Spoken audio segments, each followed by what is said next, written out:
Collecting Carolina is here at the Village of Yesteryear at the North Carolina State Fair. And since 1951, it's been a major place for collectors to come and see North Carolina crafts. A curator from the North Carolina Museum of History is here, and we want to see what he's looking at and looking for.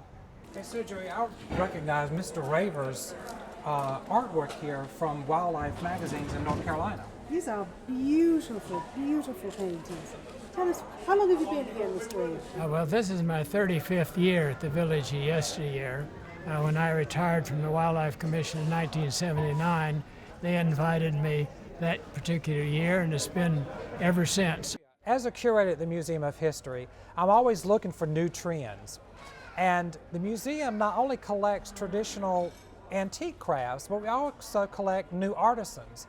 And this definitely caught my eye. It's a great pot. So David, tell us about how you made this and how you made that decoration. Well, these are wild turkey feathers that we actually burn into the piece. We take the pot out of the kiln red hot, just like a blacksmith takes something out of the forge.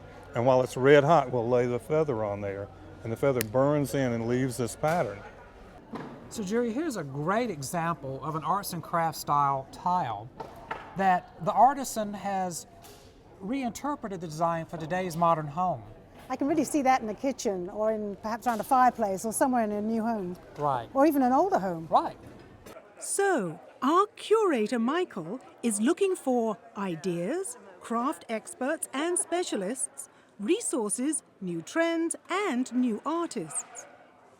Pam, tell us about the mission here at the Village of Yesteryear. Well, since we first began in 1951, our primary mission has been to educate the public on heritage craftsmanship here in North Carolina. Many of these crafts are dying arts, and many of our craftsmen don't have anyone to pass it down to. So it's our responsibility to help the public have a respect and understanding of what heritage craftsmanship is all about. Generally, we have about 100 vendors, or in our case, we call them craftsmen, and we try to keep it at about that each year. Passing on these skills is an important legacy, filled by devoted teachers and mentors. Has there been a resurgence of interest in woodturning? Yes, the classes are very popular. I teach at NC State, and there's always a backlog there, and some of the students there's a dormitory there now called the Art Storm. So they're getting them involved at an earlier age now. Some of the traditional crafters have examples of their work in the North Carolina Museum of History and our historic sites. Julia, we have one of Mr. Bloom's lanterns at the Museum of History, and Mr. Bloom is one of the few remaining tinsmiths who are practicing this age-old craft. Mr. Bloom, tell us about this beautiful lantern. That happens to be a lantern that I designed, but the story of how it came, the Germans learned how to do that many, many years ago. This became a craft that went through all the Carolinas and all through the colonial history. We're here with the Craftsman of the Year award winner, Mr. Neil Thomas, and we have some of Mr. Thomas's baskets at the Museum of History. Mr. Thomas, is this the kind of wood? Tell us how you make those baskets. Well, the first thing I do, I go down in the woods and find me a tree and cut it down and bring it back to the house, and then I take my axle and wedges and stuff and bust it up in little small pieces like this right here. And then I got a drawing horse and a draw knife to the house. I draws it down the widths I want it, you know, and then I splits it all out, and then I soak it, and then I put it together. You get lots of women coming by. Yes, ma'am. They sure do. They buy them all the time for me. They come to the house and get them for me, too.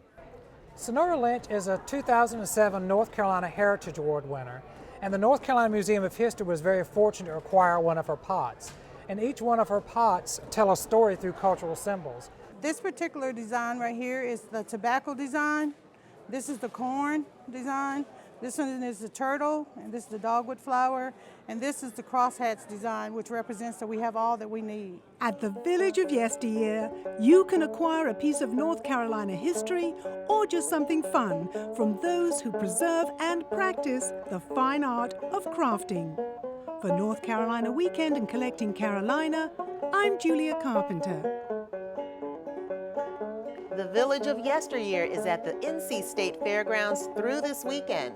For more information on this series, Collecting Carolina, go to our website, unctv.org/NCweekend/collecting, and our series partners at ncmuseumofhistory.org.